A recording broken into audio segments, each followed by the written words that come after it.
మహిమ కలుగును గాక.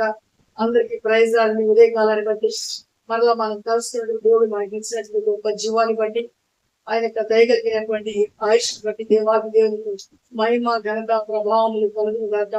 ఈ ఉదయకాలంలో మీరందరూ ప్రార్థించుతారు, నేనైతే నమ్ముతున్నాను. ఒకవేళ ప్రార్థించకపోతే కనీసం వాక్యమైన వెంటనే ఒక 10 నిమిషాలైనా చేస్తారని విశ్వసిస్తున్నాను. ప్రార్థన మనకు జీవము, దీనివల్లే మనం సాధనతో ఆనందాన్ని శక్తిని పొందుకుంటాము. ఇది జీవిత సత్యం. సో ఈ దినం మనం వాక్యాన్ని ధ్యానించిన ముందు మన జీవితంలో ఎన్నో విధమైనటువంటి ఘటనలు జరిగిపోయింటాయి. ఆ ఘట్టాలు ఏంటంటే ఆ యొక్క పసి వయసులో మన యొక్క స్కూలింగ్ టైంలో వాక్యం నుంచి 10 వరకు చదివేటప్పుడు మనకి ఎంతో మంది స్నేహితులు ఉంటారు. తర్వాత 10th అయిన తర్వాత ఎవరికి వాళ్ళే ఒక ఊళ్ళో వెళ్ళి సెటిల్ అవుతుంటారు.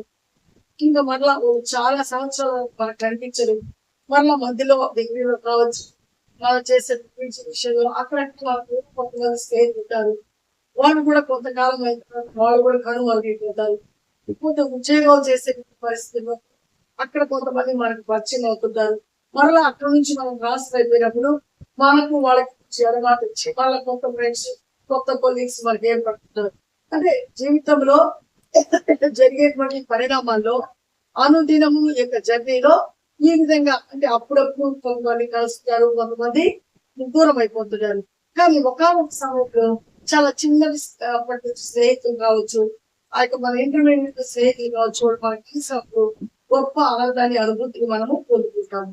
అదేవిధంగా మన దేవునితో మనం నడిచే సమయంలో కొంత దినాలు ఫస్ట్ మనం దేవుడు అనేది అర్థమైన తర్వాత మనకు వచ్చిన కష్టంలో బాధలో దేవుని దగ్గరికి వచ్చిన వెంటనే మనం పొందుకున్న ఆదరణను బట్టి మనం ఆ యొక్క సమయంలో ఆ యొక్క చెప్పని శక్తి ఉంటారనేది ఆత్మలో ఆ దీనత్వాన్ని కలిగి ఆత్మలో లీనమైపోయి జీవించేటువంటి దినాలు మనం జ్ఞాపకం చేస్తున్నప్పుడు గొప్ప ఆనందము కొంచెం మనకి ఏమొస్తుంది, ఎమోషన్ ఫీల్ అవుతుంటాం. ఎందుకంటే ఆ పరిస్థితులు అలాంటి కాబట్టి అలాంటి పరిస్థితులను మనం నిరంతరం జ్ఞాపకం చేసుకోవాలి. అలా జ్ఞాపకం చేసుకున్నప్పుడు మాత్రమే విశ్వాస జీవితంలో మనం ఎదుగుతాము. అలా మనం ఒకవేళ జ్ఞాపకం చేసుకోకపోతే దొంగ అమ్మవాది మనల్ని ఏం చేస్తాం, మభ్య పెట్టి మనల్ని ఏం చేస్తాడు, కాలయాపన చేయించి మనల్ని దేవుని దగ్గర నుంచి దూరం చేసేదానికి ప్రయత్నిస్తాడు. కాబట్టి ఇక్కడ మనం గ్రంథంలో చక్కగా దేవుని యొక్క వాక్యము నమ్మదగింది. ఏ సమయానికి ఏది కావాలో అది మనకు దేవుడు మనకు అనుగ్రహిస్తుంది. ఈ జీవం దీన్ని బట్టి దేవునికి మహిమ కలుగును గాక. చూడు, మనం 77వ కీర్తన ఆసాపు కొన్ని కీర్తనలు రాస్తున్నాడు. 77వ కీర్తన 5వ వచనంలో ఒక చక్కని మాట ఉంది, నేను చదువుతాను. మీరు ఒకసారి గ్రంథాలను చూడండి. 77వ కీర్తన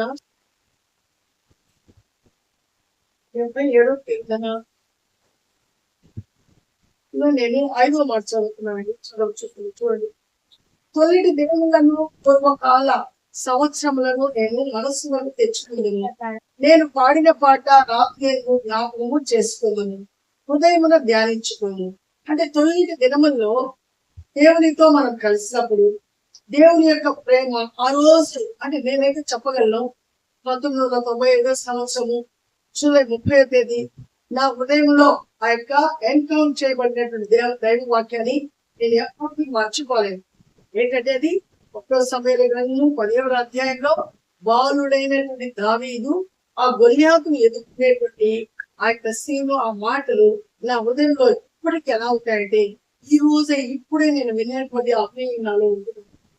కాబట్టి అది పోయేది నేను తర్వాత నేను ఆ యొక్క వాక్యం ఎక్కడుంది, ఆ వాక్యంలో మర్మం ఏంటి అనేది ఆసక్తితో వెతికాను.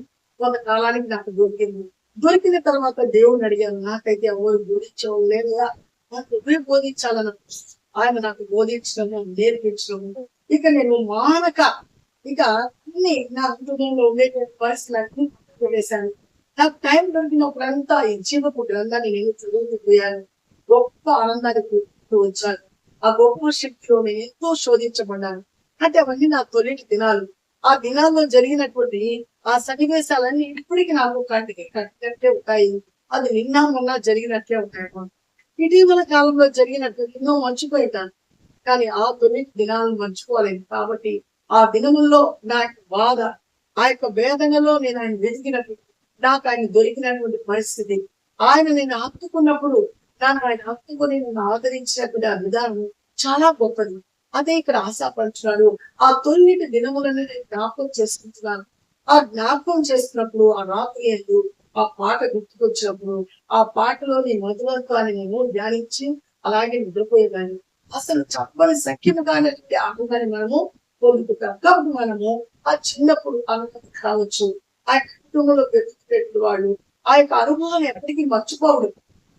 ఆ మర్చిపోవడం ఎల్లప్పుడూ గుర్తు తెచ్చుకోవాలి.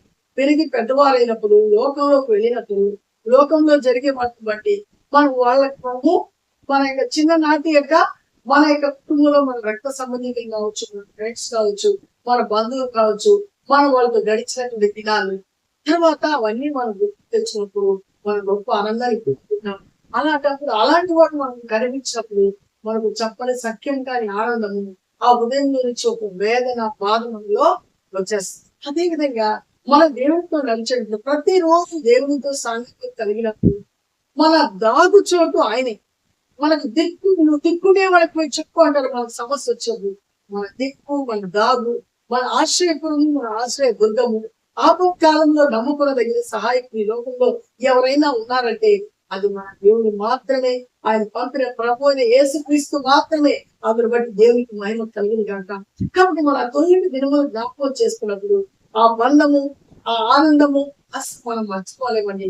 కాబట్టి మనం ఎప్పటికీ కూడా ఆ తొలిటి దినాల్లో దేవుడు మనల్ని వెతుకుంటూ ఎలా వచ్చాడు, మన పరిస్థితులు ఎలా ఉన్నాయి, మన పరిస్థితులు క్షీణించిపోయిన పరిస్థితుల్లో దేవుడు మనల్ని ఎలా ఆయన మనల్ని పలకరించాడు. ఇదిగో బిడ్డ నేను ఉన్నానని మనల్ని ఎలా ధైర్యపరిచాడు. అది మర్చిపోకూడదు మనం. ఈ రోజు మనం ఎన్ని పరిస్థితుల్లో ఎంత గొప్ప స్థితి స్థాయికి వెళ్ళినప్పటికీ కూడా మనము మన యొక్క ఆ దినము ఆయన మనకు ఎన్కౌంటర్ చేసిన దినము, ఆయన మనల్ని సంధించిన దినము, ఆయన మనల్ని బలపరిచిన దినము, నేను ఉన్నాను అని అభయం ఇచ్చిన దినాన్ని మనం నిరంతరం జ్ఞాపకం చేస్తున్నట్టు బద్దులమై ఉన్నాము ఈ యొక్క లేఖనం చెప్తుంది. కాబట్టి ఆ దినాన్ని జ్ఞాపకం చేస్తాం. ఆ పాటను మర్చిపోలేము. ఆ దినం దేవుడు మాట్లాడిన మాటను మర్చిపోలేము.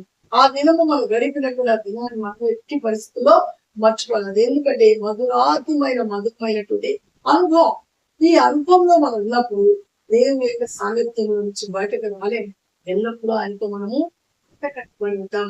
కాబట్టి ఆయనతో నువ్వు ఉంటే నీకు మేలు కలుగుతుంది. ఆయనతో నువ్వు జీవిస్తే నీకు క్షేమకరమైన స్థితి ఉంటుంది.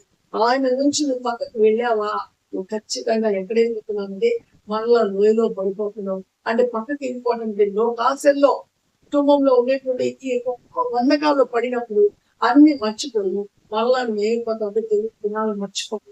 ఆ తొలి దినాలు నిత్యం నీ యొక్క నీవు ఉన్నప్పుడు నువ్వు ఖచ్చితంగా ఆయనను ఆయన రాజ్యాన్ని పొందుతావు. ఆయన గొప్ప ఆనందాన్ని పొందుకుంటావు. కాబట్టి ప్రతి ఒక్కరు సహోదరులను మీరు మర్చిపోవద్దు. మన తొలి దినాన్ని చేసుకున్నాం. ఆ దినం మనం పాడిన పాట మనం ధ్యానించిన ఆటలని జ్ఞప్తికి తెచ్చుకొని దేవుని మహిమపరుస్తూ ఆ గొప్ప కృపను మనకు అనుగ్రహించిన దేవాది దేవుడికి ఎంతైనా రుణిస్తామని మనం వెలిగెత్తి ఆయన మనం స్థితిస్తూ పాట పాడుతూ మనం దిద్దాము. ఈ జ్ఞానము కృప దేవుడు ఎప్పుడు మనకు అనుగ్రహించింది మనల్ని బలపరచాలని ప్రార్థన జీవితంగా దేవ ఆయన ఇదిగో తండ్రి మా దేవుడి దినాలు మేము జ్ఞాపకం చేసుకుంటున్నాము. ఆ దినం మమ్మల్ని ఎలా మీరు జ్ఞాపకం చేస్తారు, ఎలా మా జీవితాలు మీరు సంధించి బలపరిచి క్రీస్తు అనే బండ మీద నిలవబెట్టారు. అవన్నీ మీరు జ్ఞాపకం తెచ్చుకున్నది మీరు మా పట్ల చూస్తున్న పెంపని బట్టి వందనాలు. ఏ మాత్రమైనా ఏ రోజు జరిగినటువంటి మేలు మేము మర్చిపోకుండా ఇంకోనైనా ప్రభా మేలు జ్ఞాపకం చేసుకుంటూ మేలుతో మా జీవితాలు పరిచి ఆయా సమయంలో నా తండ్రి ప్రభా నువ్వు వాక్కును పంపించిన ఆయన మమ్మల్ని లేవనెత్తిన పరిస్థితులన్నీ మీరు జ్ఞాపకం తెచ్చుకుంటూ మిమ్మల్ని స్తుతిస్తూ మీ నామాన్ని మహిమపరుస్తూ ఇదిగో ఈ లోకంలో నాయన మర్మాన్ని మీ లోకానికి తెలియచేయటం మమ్మల్ని మేము ఎప్పుడు సంసిద్ధులో నాయన కృపను అనుగ్రహించమని ఇదిగో వాక్కు నేను పిల్లలు జ్ఞాపకం చేసుకుని వారి యొక్క తొలి దినాలు జ్ఞాపకం చేసుకుంటూ మీ ఎందుకు గొప్ప ఆనందాన్ని పొందుకుంటూ మీరు ఇచ్చిన భరోసాను ఇచ్చిన క్రొత్త గీతాన్ని ఆ పాటను తెచ్చుకుంటూ ధ్యానిస్తూ నీళ్ళు నేనమై జీవించేటువంటి కృప ప్రతి బిడకు అనుగ్రహించి ఏ మాత్రం ఈ లోకంలో అప్పువాది వచ్చిన కష్టాన్ని చూపించి అయ్యా దేవుని యొక్క కృప నీకు దూరం అయిపోయింది ఏమార్పాటు చేసేదానికి ప్రయత్నిస్తుంది. నువ్వు నాయన నువ్వు ఎప్పటికీ మమ్మల్ని విడవరు విడపాయని చెప్పావు నాయన. ఆ మాటలు తెచ్చుకుంటూ మాకు కలిగిన రక్షణని మాకు కలిగినటువంటి కృపని గట్టిగా పట్టుకొని కొనసాగే మహాకృపను మా అందరికీ అనుగ్రహించి మీరే మహిమపరచుకుంటాం. మరలా నిశ్చితమైతే నాయన మేము అందరము కలుసుకుని ఈ నామాన్ని మహిమ ఖర్చు పెట్టుకో అనుగ్రహించదు. యేసయ్య పరిశుద్ధ నామం వేడుకుంటున్నాను వేడుకుంటున్నాను. ఆమె దేవుడు మనకి తోడే గాక. కాబట్టి మనం 9 దినాలు మర్చిపోకుండా ఆ దినాన్ని జ్ఞాపకం చేసుకుంటూ ఆ మధురమైనటువంటి క్షణాన్ని దేవుడు సంధించినటువంటి పరిస్థితిని ఎల్లప్పుడూ మనం మెమరీ చేసుకుంటూ రాత్రి పూట వాటన్నిటి ధ్యానించుకుంటూ గొప్ప ఆనందాన్ని పొందుకుంటూ మన వెళ్తాము. ఎల్లప్పుడూ దేవుని ఆనందాన్ని పొందుకుంటాము. షేర్ చేయండి, లైక్ చేయండి, సబ్స్క్రైబ్ చేయండి. మన ఛానల్ అనేకులకు తెలియజేసి దేవుని రాజ్యం కట్టుకు ప్రోత్సహించబడదాము, పురుగొల్పబడదాము. మరలా దేవుని చిత్తం అయితే మనమందరం తెలుసుకుని ఆయన కృపాక్షలను మనందరికీ తోడుగా ఉంటున్నాక. ఆమె